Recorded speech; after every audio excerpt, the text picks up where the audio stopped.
Hello, everyone, and welcome to Tabor Talk. So we have to roll up our sleeves, as they say. Yeah, it's been rough. It's been a really rough week. I'm just going to talk a little bit about what happened, why we lost. I know probably a lot of people don't even want to, are so sick they don't even want to talk about it.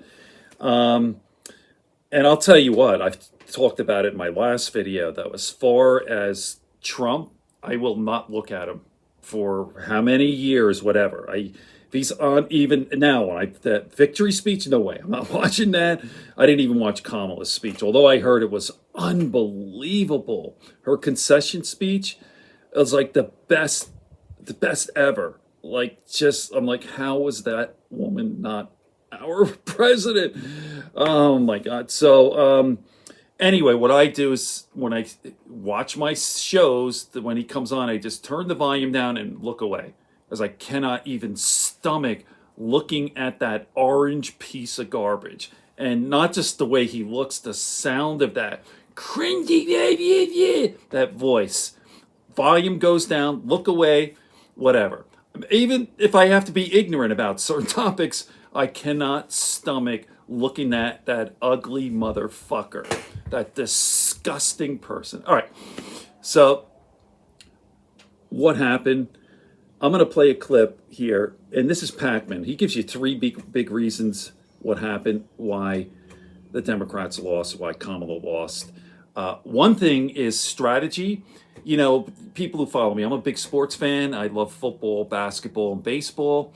And I'm telling you, the last couple of weeks leading up to the election was saturated with Trump ads. It was like 9 out of 10. Watching the football games, watching the World Series, watching my Yankees, every commercial was anti-trans, anti-trans. That was it. Trans, immigration, inflation. That's what they went on hard.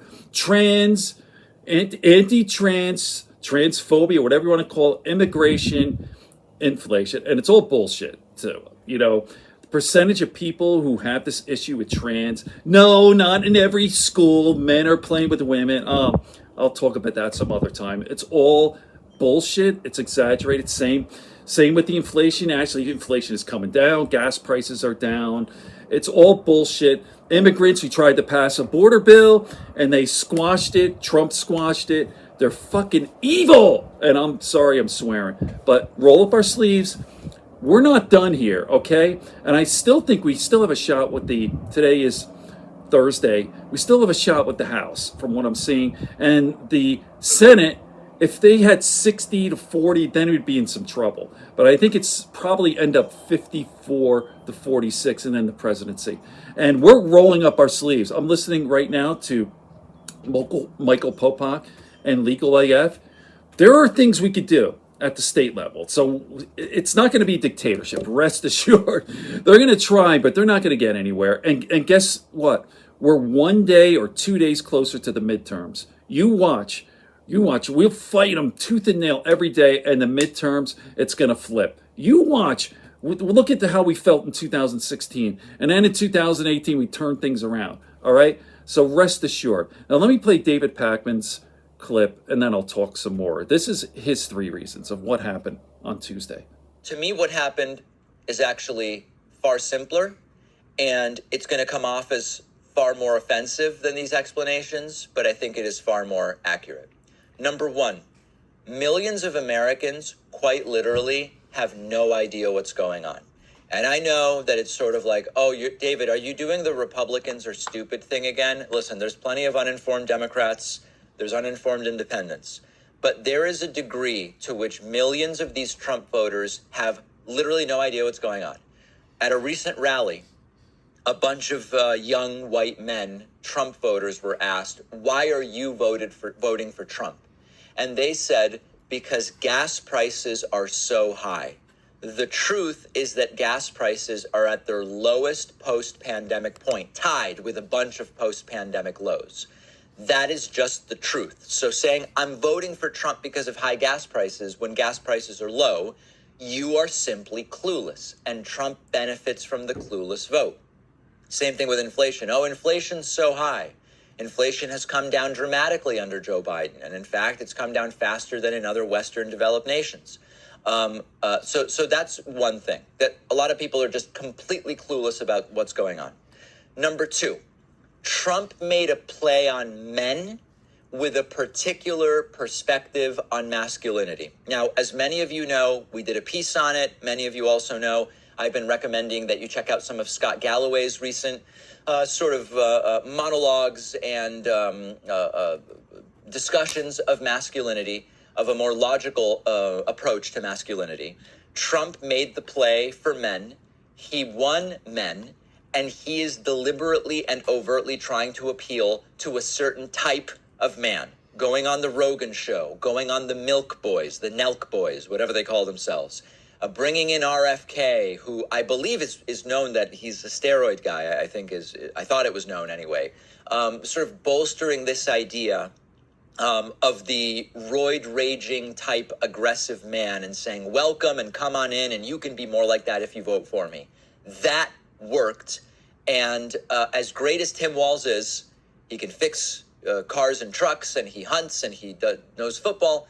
It was not enough to counteract what was an appealing message to white men from Donald Trump. And then third, and here's, it hurts to say it, millions of people liked what Trump was genuinely offering. Trump was genuinely offering the opportunity of a feeble, cognitively declining, wannabe dictator authoritarian who promised mass deportations. They preferred that over the black woman Democrat. Period.